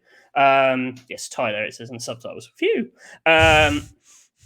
And so, like, it's been quite interesting, actually. A lot of writing about this, a lot of the reviews of the game, people got trans writers to review it and talk about that as a sort of experience that isn't represented much in games and how sophisticated that may be. There seems to be some debate over how successful it is. Like, some people are like, this is a really nice, positive portrayal. Some people say it kind of softballs it a bit.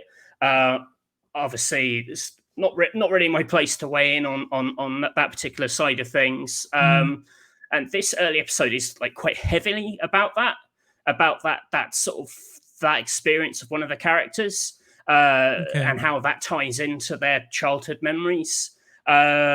Which I actually thought by the end it felt like, this doesn't sound insensitive, a little bit like they were using the character's transness as a sort of plot MacGuffin.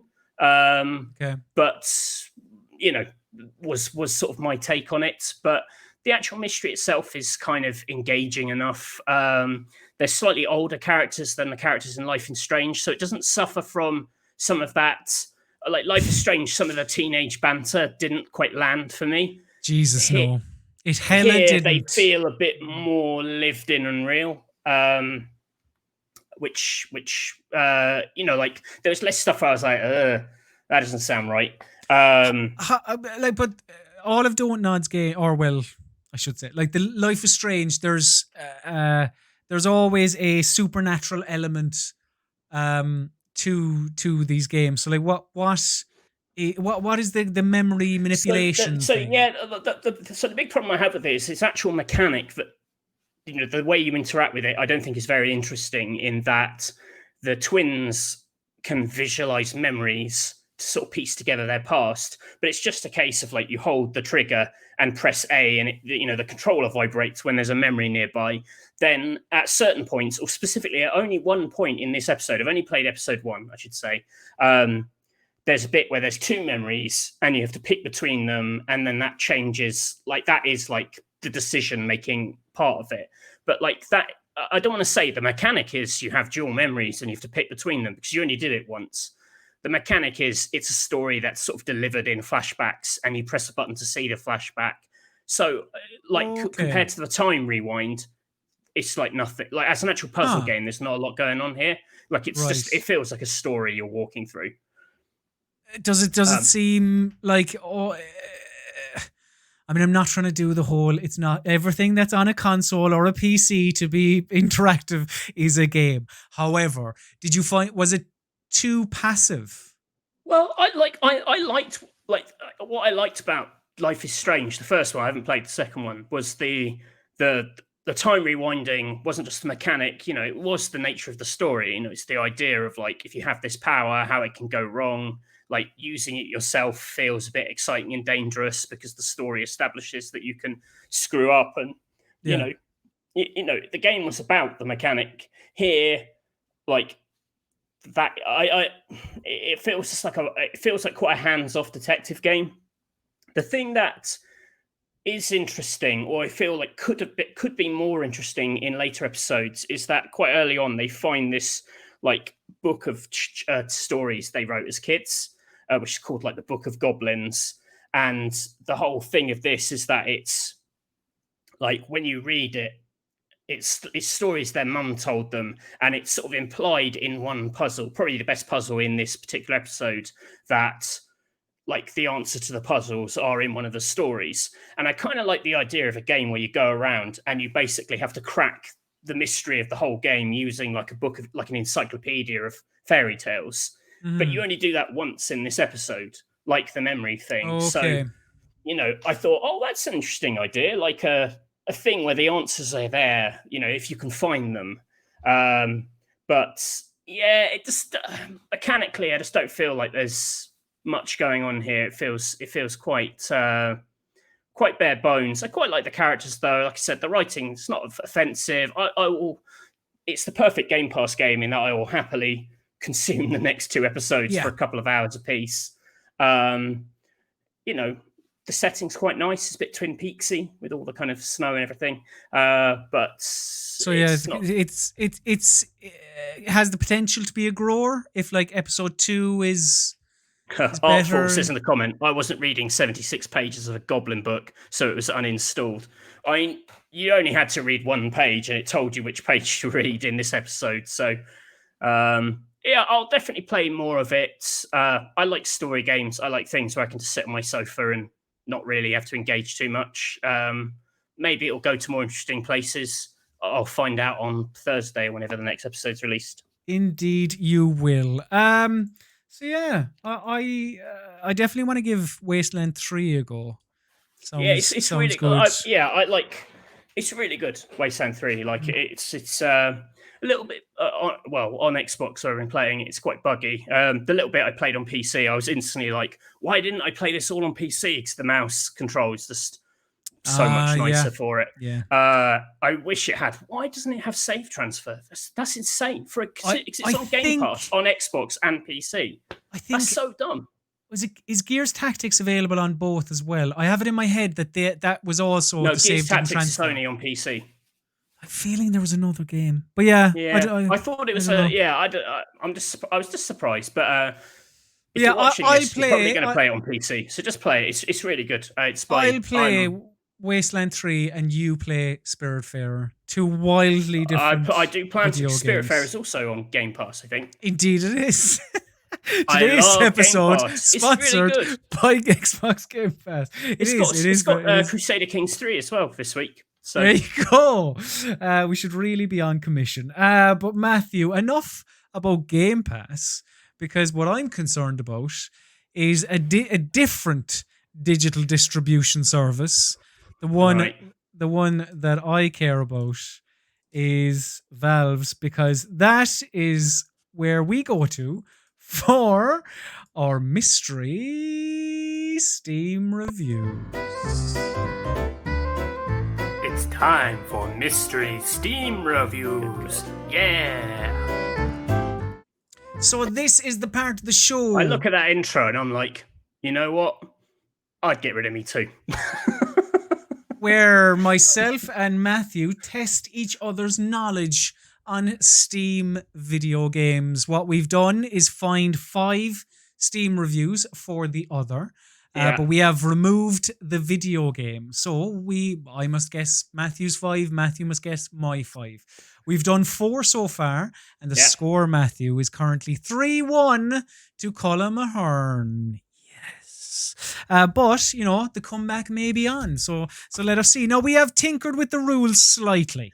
Not loads, but slightly. So I like that we're gradually nailing down how this works. But we have, because we've aped so much from Who Wants to Be a Millionaire, we have 3 lifelines, right? Yeah. Each of us has a question, a clue, and a pause. And I should say, you have 2 minutes to guess the entry, right? I have to say that for the pause bit. Yeah. So, question, you can ask any question you like, apart from, is the game X game? Clue. Can't say what is the game. Yeah. Clue, you ask for a clue. The other person gives you a clue. It can be cryptic. It can be whatever they like, but it can't be unfair. And pause, you get to pause the timer for 60 seconds. So basically your 2 minutes becomes 3 minutes and you can only use each once. And today, the 5 games, the 10 games that we are looking at are from 2018. I felt like we'd begun to not scrape the barrel, but I was seeing the similar games come up from just the last 2 years. So yeah, it's all 2018, right? Yes. Yes, it is. Do you not trust me? No, they are all 2018. So, Matthew, let's get this party started, and we will. Your time will start when I finish Mystery Steam review. I beat this game in 5 hours. I died 880 times. That's 3 deaths per minute. I have photo proof. 10 out of 10 would die every 20 seconds again. And that's from Croy. It's recommended 6.4 hours on record, 5.9 hours at review time. Your time starts now.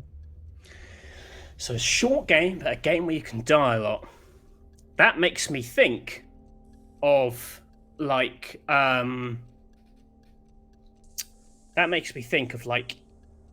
your Inside or your the other one, the one that was before Inside. You know the one I'm talking about? But that was Limbo?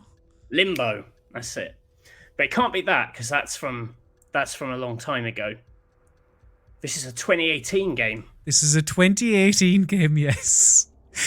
I beat this game in 5 hours. I died 880 times. That's 3 deaths per minute. I have photo proof. 10 out of 10 would die every 20 seconds again. Interesting. That's a lot of deaths. It had to have a death counter, which I don't think Inside did. So even if Inside came to PC later in 2018,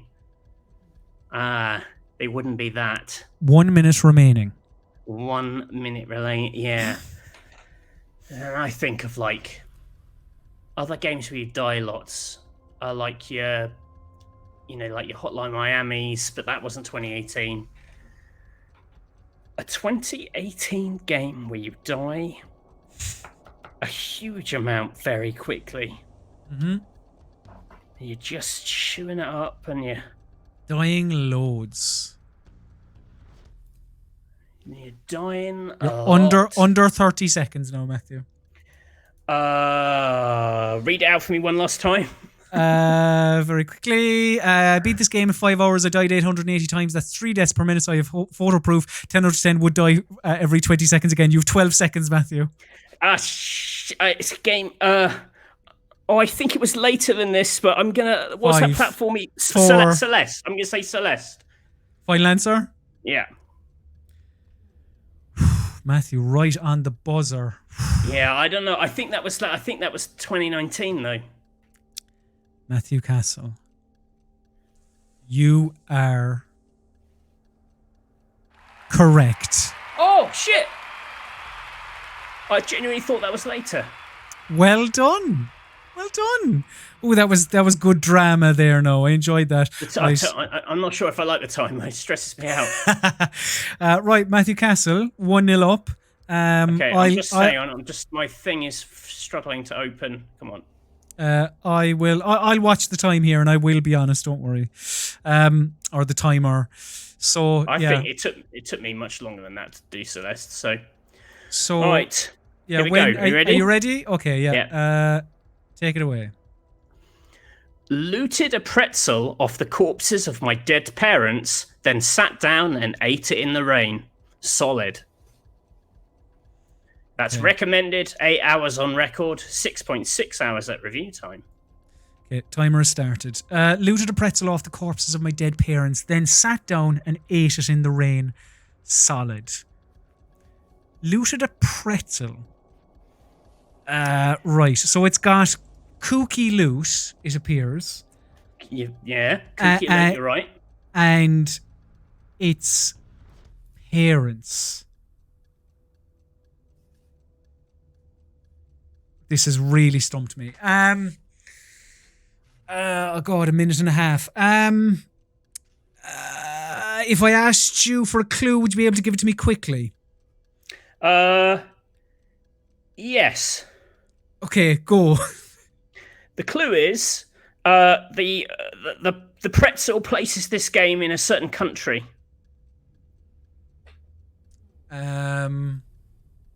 Places the game in a certain country. What was the... Hold on. What was it again? Looted a little pretzel off the corpses of my dead parents. Where do you get pretzels? I'm not sure. Germany? I don't know. Where are pretzels from? I mean, this is slightly fucked because I can't see the timer. It's 40 seconds. Great. So you've got to do the timer for yourself. That's thrilling. 2018. Looted a pretzel off my dead parents. What parents do you kill in a video game? 27 seconds, Colm. Or they've been killed. Or they've been killed. Yeah. Are pretzels from Germany? Why do I have that in my head? Maybe they are. I don't know if I'm not 100% on that. I've 13 seconds. When did Wolfenstein 2 come out? That was 2017 or was it 18? I've 5 seconds. I'm going to have to say 2 seconds. Wolfenstein 2, the new Colossus. That's my alarm going off my phone. Answer? Yeah, Wolfenstein 2, the new Colossus. I can't think of anything else. I'm afraid it's incorrect. It was Kingdom Come Deliverance. Oh! Your parents are killed at the start, and apparently one of them's got a pretzel on him. I forgot that game existed. Yeah, Kingdom Come Deliverance. Okay, well done. Well done. My favourite forests in a video game, that game. So, Matthew Castle, your second Mystery Steam, my second Mystery Steam review for you. Best Assassin's Creed since Black Flag.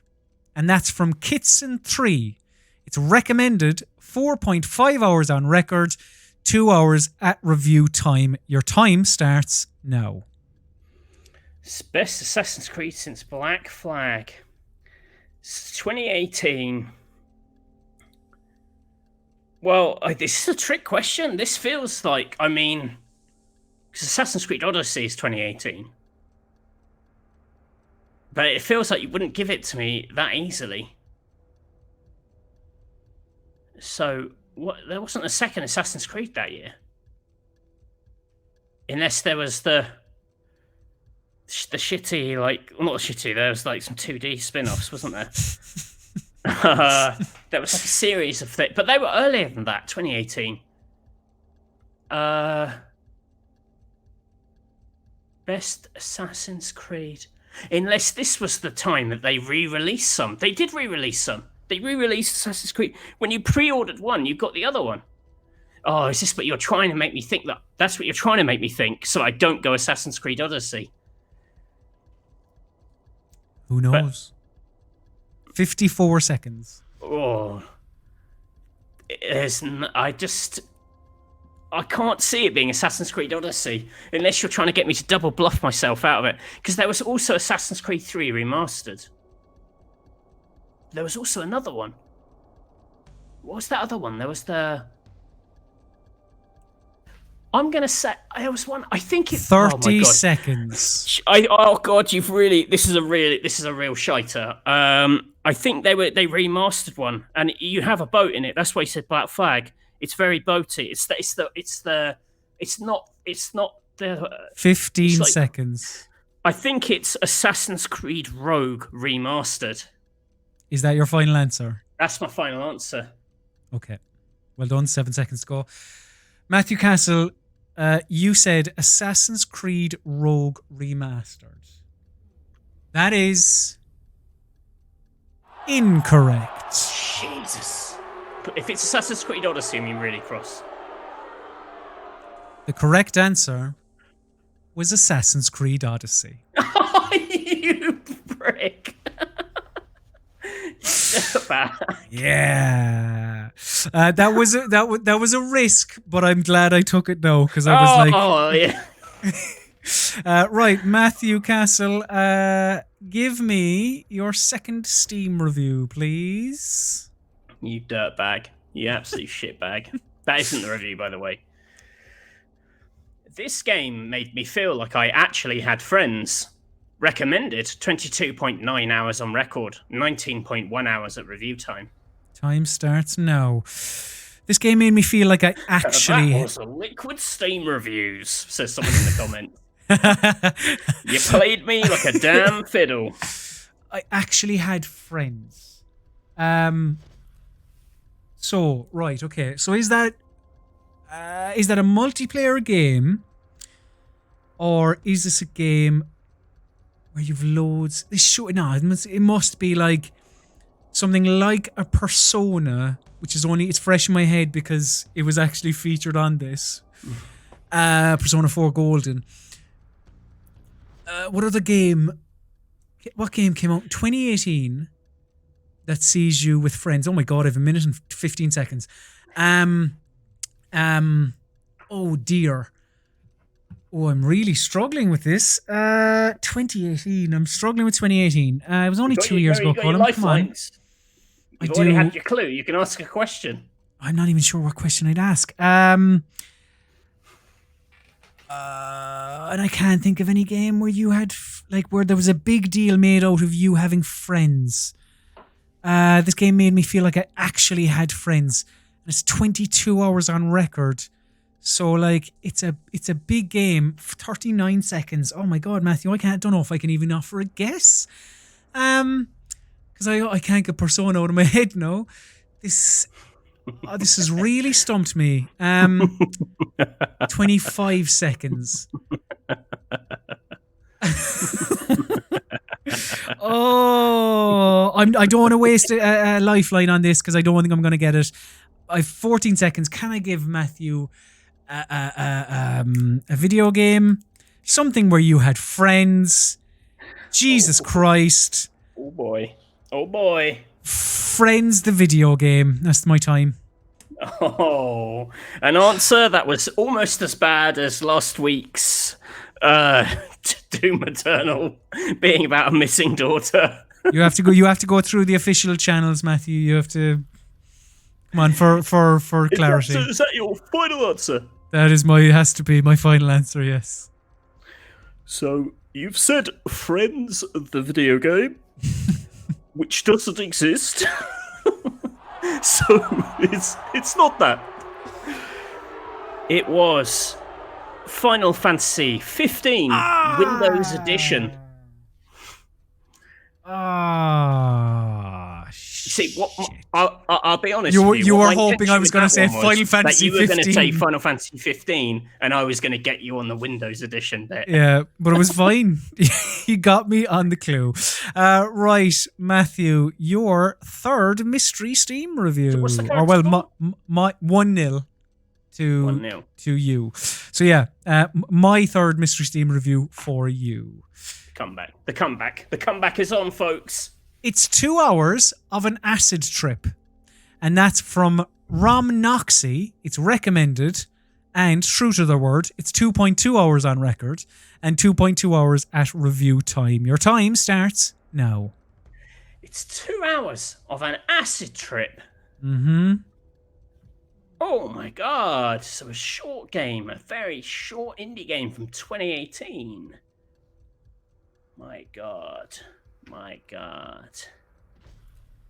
That is tricky. That is tricky. An acid trip, so it's visually really like it's on Steam. Can I get a clue? You can. Your clue is character redesign.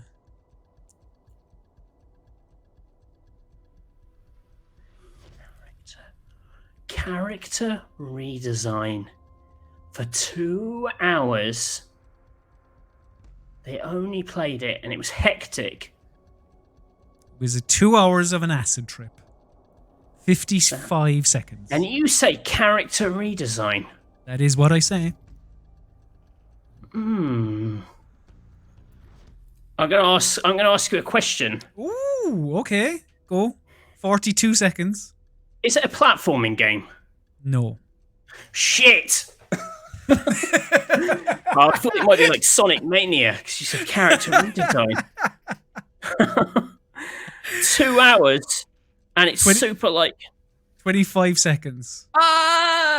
You could use your third lifeline, which is pause, which adds a minute. Oh, that's not going to do me any good, is it? That's the worst clue. That's the clue no one wants. 2 hours. 2 hours, and it's like an acid trip. 10 seconds. Oh my fucking god. 5. 4. I'm gonna have to push you, Matthew. 2. 1. Frog Fractions 2. I don't know. What did you say? Frog Fractions 2. Frog Fractions 2. Okay. I don't even know. Is it even on Steam? Isn't it buried in something else? That was a fucking terrible answer. Matthew Castle. Yeah, all right. That's fucking. That's why I like the added element of the time. You know, it puts a bit of pressure on it. But Matthew Castle, you said Frog Fractions 2. Oh, that's 2016. That's wrong. I can tell you now. I can reveal to you that is incorrect. Yeah. The correct answer was, in fact, and I'm not sure on the pronunciation of this. I know because I don't think I've ever heard it spoken out loud. Yeah. But it's either Chewhill or Chewchill. Oh, Hugh-Hell. Hugh-Hell, all right then. I believe it's Hugh-Hell. Yeah. Do you remember Hugh-Hell? Yeah, I fucking remember Hugh-Hell. I put it in a list of the best short games of all things. Yeah. Yeah, and the character for that was redesigned. If you remember. Oh, that's a horrible clue. Whoa, that's a very obvious. That's actually a dangerous clue because the character was character was redesigned. A bullshit clue. But you're a bullshit clue. The character was redesigned, Matthew. Fuck, sour. You're so sour. Right, give me my third Mystery Steam review, you shit. Fucking Hugh-Hell. Unbelievable. Come on! Ever wanted to see what it's like to live in Canada? If so, this game is for you. And this is recommended with 392.7 hours on record and 263.8 hours at review. Whoa, time starts now. Jesus. Yeah. What game can you play? Apart from alright, okay. So the only games... Weak source clue, I agree. Oh, come on. Shut up now. You've had your time. It's my time to shine now, alright? Jesus. 392 hours on record. If you want to see Canada, then this... what was it? If you want to see Canada... If you want to see what it's like to live in Canada, if so... This is you. So... The thing I would say about this is that if you're playing a game for that long, then surely... Alright, it's a multiplayer... It's either a multiplayer game or a games of service or MMO or whatever. So what game is either set in Canada or looks quite a lot like Canada? Is that a question? No. Jesus, I'm under a minute already. What game? I'm brutal. What game is set in Canada? Now, 392 hours. I think maybe it's because I offered it to you as a mystery Steam review. But I believe Mount Celeste, is a real mountain that is actually in Canada. And you could, in theory, play Celeste for that long. I mean, that's a bold play. It is 300 hours playing Celeste. It is a bold play.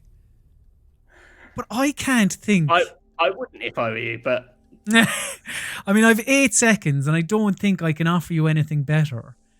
5, 4... I think I'm going to have to shoot with Celeste. Celeste, final answer. It's your final answer. Correct, final answer. Well, I like the logic. Mount Celeste. It's a nice idea. But I'm afraid it is incorrect. This is Frostpunk. Oh! It's cold, like Canada. It's famously cold. Shit. Frostpunk. I mean, people do play strategy games a lot. Like, people who get into them playing for hundreds of hours. Even I'm like, fair play, close to 400 hours. If that's quite a lot. That is indeed quite a lot. I'm having an absolute mare. Matthew Castle here. But it's still only 1-0. It's not like it's That's going true. brilliant. That is true. Here is your 4th Mystery Steam review. Right. Still the same awful controls and level design like the first game. And that's from a user called Amazing. It's not recommended, but they did play it for 7.9 hours. So they gave it a good shot. Your time starts now. Still the same awful controls and level design like the first game. So we're talking a clear sequel. We're talking something that they're sequels that came out and had level design. Or I'm thinking in my head. I was thinking State of Decay 2. Okay. But then I was thinking, well, it's an open world game. That's a bit of a weird thing to, Yep. It's not like contained levels. Oh, I see your logic. I do. I've used both my clue and my question, haven't I? You haven't used your pause. Fuck the pause. The pause is off. Use the pause. Are you using the pause? Yes, use the pause. All right. Because I just want to say the pause is a terrible addition. I do not rate the pause at all. All right, we'll come up with something better then. All right. All it does is give you longer to get stressed out. It doesn't help your thought process anything. Have I used my pause? Your pause is a minute, so you've a bit longer. Against the pause. You've a bit longer. My heart is telling me this is an idiot who isn't good at Hitman 2. Okay. It's a big sequel I can think of for that year that has slightly fiddly controls in that there's lots of context sensitive stuff. I wouldn't go as far as to say the controls were that bad though. There's not many games these days where I'm bad control. Most controls are fine. Of a sequel. I'm going to say Hitman 2. Ooh, doesn't need to... final answer? Final answer? Hello, Matthew? Yes. Okay. Yeah, I'm going to say Hitman 2. All right. Okay. Matthew Castle. You're good thinking about the sequels and, it was clearly what was bad controls. Once you didn't agree with the sentiments about Hitman 2, you said, it could very well be Hitman 2. But I can tell you that Hitman 2 is incorrect. Oh! What a piss. And maybe you'll agree with the sentiment now about it having bad controls, because I can tell you the correct answer was Crash Bandicoot Insane Trilogy. Like the first game? It contains the first game. You know what they mean. Like the old No, game. that is a bad review. That is a bad review. First game, original game. If you're playing a remake, you talk about the original, not the first. Whoever wrote that review who wrote the review? What's the name? It's going on the list. Amazing. Oh, fuck off. Amazing. Right.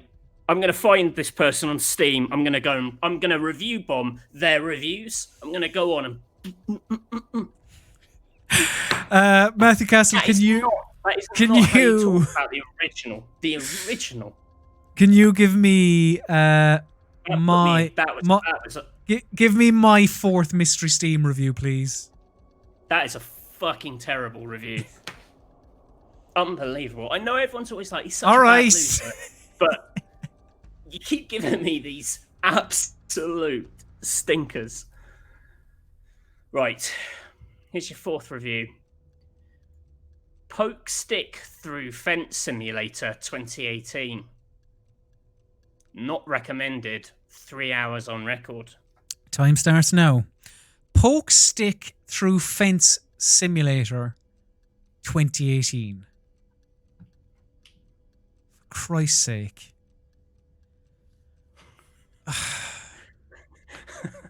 Have I asked for a clue yet? Have I asked for a clue yet? Yeah, because it was the pretzel clue. You haven't asked me a question. It's poke stick through a fence. What fucking question am I meant to give you that? I'm thinking like poke stick through a fence. I'm thinking like, you know, a Total War game maybe, and the stick is a spear and the fence is somebody's gate or whatever. But I could not tell you what Total War game came out in 2018, if indeed there was one. The best I could offer... All right, I'll ask... Oh, am I wasting a question? Is this a... I'm asking you a question. Is this a strategy game? It is not... Okay. I mean, there's strategy involved, but I wouldn't call it a strategy game. All right. Poke stick through fence simulator. Fence simulator. I thought you were going to get this one. Poke stick through fence simulator. If he's saying that, then maybe it's a game he knows I've played. And I've 24 seconds. He could be trying to throw me off. This is the meta game of Mystery Steam reviews, you see. A stick. You poke a stick. 2018. Did For Honor come out in 2018? That's Ubisoft. Did it? No, I think that was earlier. That was 2017, wasn't it? 4 seconds, 3 seconds. 2018. Yakuza 0. I can't think of anything. When do you poke a stick through a fence in Yakuza 0? I can't remember. So your final answer is in... I've asked you for a game where you can poke a stick through a fence. And you said... Well, the reason I've said Yakuza 0 is because maybe you're trying to catch me up by like, oh, I'm surprised you didn't get this, and you know I like Yakuza, so I like maybe that your impression of me is now an impression of Chris Tarrant. But that's how entwined I've become with the character. Yeah. Come on, tell me I'm wrong. Fuck's sake. I'm afraid the correct answer was Metal Gear Survive. I'm surprised you didn't play that. I did. I played a couple of hours of it. Famously, they're on the fence and you poke them with a stick. I can't. The only thing I remember about that game, I didn't play much of it, but the only thing I remember is eating a whole goat, and then like 30 seconds later, you're starving. Would you like more food? No, I would. I've just had a goat. All I remember was poking a stick. The first weapon you can make was a stick, and then poking people on the fence with it. Christ. I'm having an absolute mare.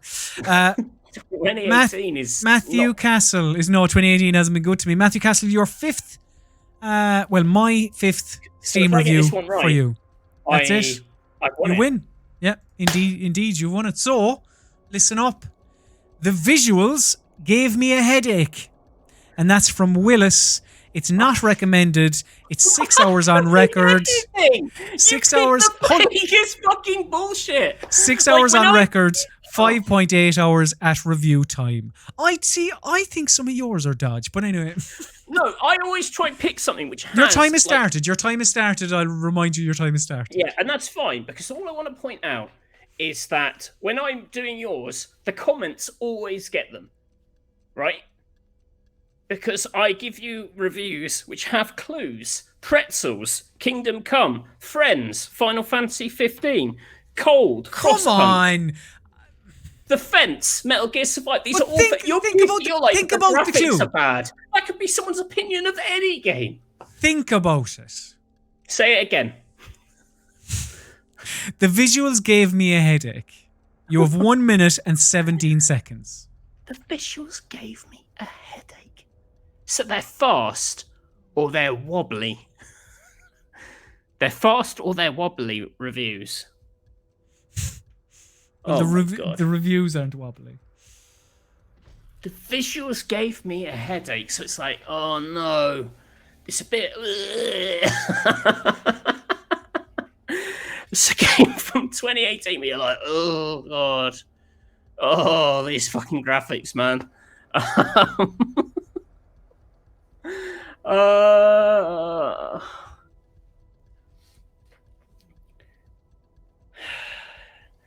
A game with... Oh, I wish I had my question. Like, are they bad 30 visuals? seconds. Have you played this game? You don't have any lifelines left, I'm afraid. I'm just asking as a friend. Have you played this? Bullshit. 18 seconds. Do you think this review's right? As a friend, do you think this review's right? 10, Oh, 9, fuck. Something with mad graphics. 8, 7, 6, 5, Oh, I can't 4, think of anything which had mad graphics that year. 2, 1. Done. You are done. Didn't even offer up a video game.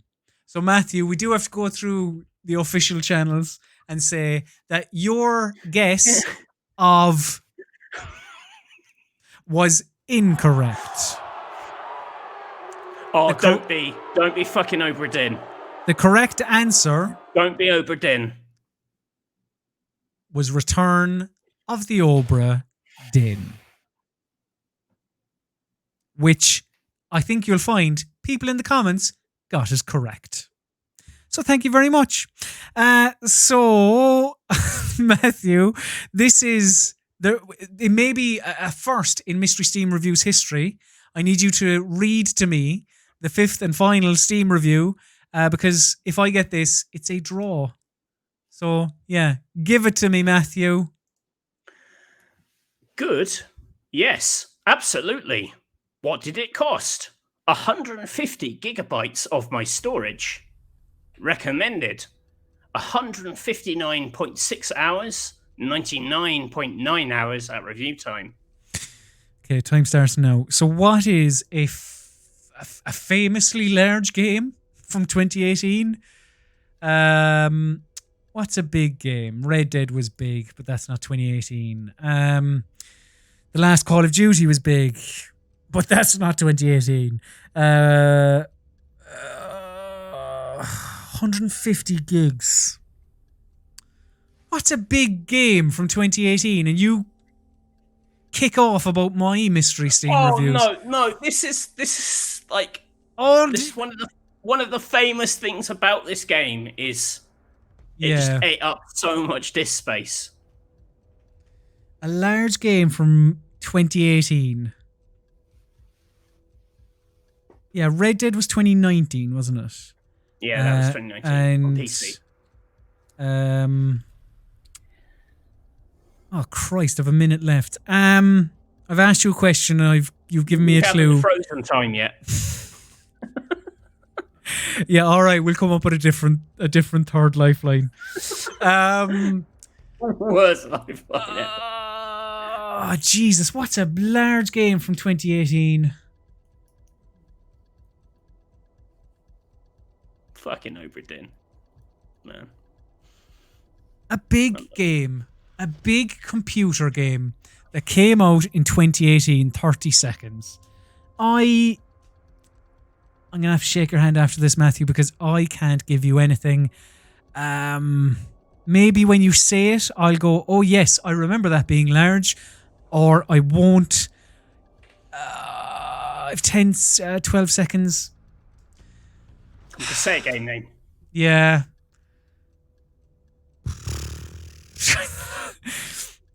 Whatever, my time is up. I'm sorry.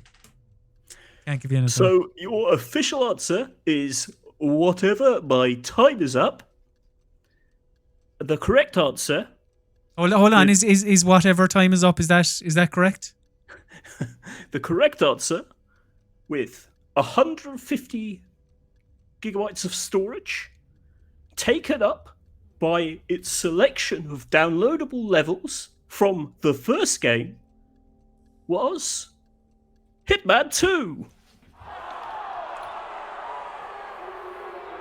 I think saying that Hitman 2 was famously large is a stretch. Hitman 2 is famously large. I think there have been It's not much. there have been more famously large video games than Hitman 2. Play me some victory music.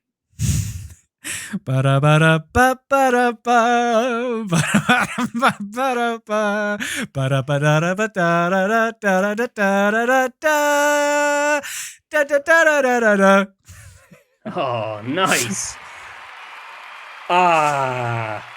Well done. And I did it in such a good sporting manner.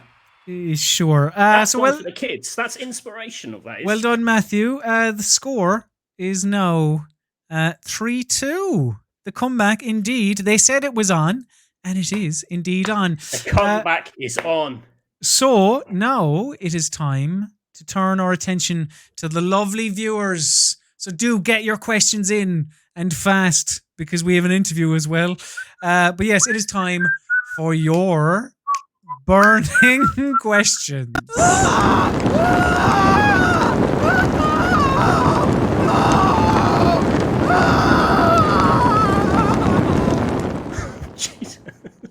That's what I'll produce when I have about 10 seconds or like 15 minutes before showtime. I may add something to it. But yeah, burning questions. This is the part of the show where we do take questions from the lovely viewers. So if you have any, get them in pretty quickly, please. Were there any pre-existing questions? We don't have pre-existing questions. Most of the questions we have addressed. Most of the questions were, what's going on with Matthew? Which, you know, if you have any follow-up questions. Deal? Benner in the chat asks, why can't I stop playing Slay the Spire? I don't know, because Monster Train came out this year, which is good. So, you know, Slay the Spire, Matthew, any interest? No, not really. Unfortunately, it's one of those many games where you play a little bit of it and you go, oh yes, I could see myself playing hundreds of hours of this, but I cannot allow it to be because my job is to play a different game every day of the week. But not for much longer. You'll have loads of the time. Sad music from The Godfather. Loads of time for Slay the Spire. And have we any other questions? See, the thing is, the delay isn't great for this bit. Gabriel asks, I don't understand correctly. Will Matthew step aside from RPS, or will he continue this show or not? So, to clarify for those that weren't here earlier, the PC Gaming Weekspot will continue. However, Matthew's other response. However, Matthew will be on it, which is not a however situation. Matthew's other responsibilities. Yes. I'm doing the Weekspot and I'm doing the podcast, but more as a cameo, a regular cameo rather than a permanent colleague, if that makes sense. I mean, I'll give you some juicy news. No, I won't actually, in case it doesn't happen. But no, I will, because it will happen, but maybe not this week. The PC Gaming Weekspot will also be available in podcast form somewhere in the near future. So more if you can't watch us live I on think the plan as a well Monday is night. to like, and I don't think I'm. Correct me if I'm wrong. Like, because we want to carry on doing the week spot, is like we'll spice it up a bit and add a bit more to it as stuff as well, different segments and like Yeah. introduce some other like goofy quiz bits and whatever. Maybe. Yeah. That's it. We'll see. We'll see. We've a super chat from Spo8. Thank you very much, Spo8. Spo8 said, just want to say that your review and interview videos will be severely missed on the channel, Matthew. We'll be there for whatever you take on next. Thank you very much, Spo8. That's very kind. I'm glad you enjoyed the review and interview videos. Yes, they were fun. I enjoyed doing them also. Phantom Eyebrow asks, anyone seen the Amalur Re-Reckoning trailer? I'm not sure about it now. I haven't. Have you, Matthew? No, but we will be talking about Amalur on the next week spot. That's the thing I'm going to show and tell. Ooh. All right. I may be playing it right not this moment, but what's his name? Schilling, the man with the bloody socks. It was he funded Baseball that, didn't he? Man. Yeah. Felice apologies. Why do PC people turn their nose up at Xbox Game Pass? Do they? I don't know. I mean, if there's some people, I don't know. There's definitely a band of like Steam acolytes who kind of refuse to do anything that isn't Steam, and that's, whatever. I don't know why people turn it. Some people, I think, because the bad reputation of like Xbox first-party stuff on Windows, with like going back to like games for Windows Live, and all, I think it leaves a bad taste in their mouth. But it's pretty much like it is on the console. You just got the app, you click on the game, and it installs. I mean, it's maybe not as fully featured as Steam, but it's, people will make it sound like you have to sacrifice your firstborn child to play, Forza, and that's not true. So, no, I mean, you'll only hear good things about Game Pass from the two of us. We're Game Pass advocates. It's a terrific service. I don't know why anyone would have any issue with it. I saw a question there. Hariku asks, is 1400 too much for a graphics card? Yeah. Paul asks, do you guys play tabletop games / tabletop RPGs? If so, what kind of stuff do you like? I don't, Matthew. Do you? Oh, I thought you might. I haven't. I did my first ever tabletop RPG the other week, which was the Resd RPG. We did it on the podcast. It was good fun. I actually really would like to, because we've done a lot of Baldur's Gate 3 coverage on the site, on the channel. And obviously that game is very closely related to Dungeons and Dragons. And I do not play Dungeons and Dragons. I've had to learn very quickly about Dungeons and Dragons in able to do those videos and ask questions in interviews. But I'm now quite keen to actually play some of that, so I actually have some idea of what it is I'm talking about, because it's all been fake up until now. And one final question before we have to go to our interview. Civil Board asks, how does Colm sleep at night, I'm guessing he's meant to say, knowing how hard he tries to rig Mystery Steam reviews? Good question. Like a baby. So thank you very much to everyone for all of your questions. Always a pleasure to answer them all. So Matthew Castle, while I set this up, it is time once again. Yeah. We're going to do it. What's happening, Matthew? Who are we going to be talking to in just a moment? Some people think this is a bit that we've been doing. Ever since episode 1 of the Week Spot, we've been promising to interview Steven Spielberg, the legendary film director. Due to various technical mishaps, crossed wires, scheduling confusion, we've not managed to interview him yet, but we keep promising to do it. And this week, I think we are going to be successful. Oh, no. Oh, no. Oh, Matthew. What's wrong? Sugar, as my nana used to say. What's happened? It's Tuesday, Matthew. Forgot to. Oh, Jesus. I forgot to reschedule with Stephen. I told him 8 o'clock on Monday again, but I forgot because of the bank holiday. He's not online. He's not online. Are you really telling me that the most important film director in the world? Oh no! You told. I know he's messed us around, but we can't fuck this up. You don't get a second chance with Spielberg. That's what they say. Although we have gotten like 3 or 4 or 5 chances, and I'm sorry, Matthew, but we can give him as many chances, but This is my fault. This is my fault. I'm so sorry. I told because last week when I was organizing it, I said Monday. Of course, I did because I forgot it was a bank holiday, and that's why. Oh no! I'm sorry, Matthew. I'm sorry. Look, I'll as soon as we finish up here, I'm sure we'll be talking into a pepperoni pizza. But as soon when Stephen is done with that, I'll get in touch with him and we'll figure it out. I'm sorry. On today of all days. I really wanted to do this because I've been a bit down about the whole work situation. Yeah. And like this is kind of like the big motivating thing in my life at the moment. Thus, I dragged myself out of bed at 5 p.m. Put on the tux, I feel like I've become a human again. And now this. Yeah. I know. I'm sorry. Look, I'm sorry. I apologize, Matthew. I know this was your reason for living now, and I fucked it. I'm sorry. Look, I'll get in touch with Stephen's people. We'll figure it out. Don't worry.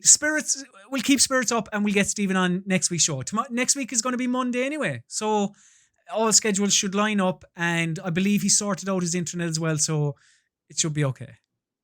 I'm sorry, Matthew. I really am truly sorry. I can't. First that Obra Dinn review, and now this. What a week. So that just about, easy for me to say, does it. Kick a man when he's down. That's for this, isn't it? For this edition of the PC Gaming Weekspot. Again, I apologise to Matthew, to all the viewers. I'll get that sorted. We'll get Stephen on the show next week without question. But yeah, thank you very much for joining us today on a strange scheduling with us doing this on a Tuesday. But thanks very much to all of you for watching. So what can the viewers do? You can, first of all, you can like this video. You can leave a comment on the actual video itself.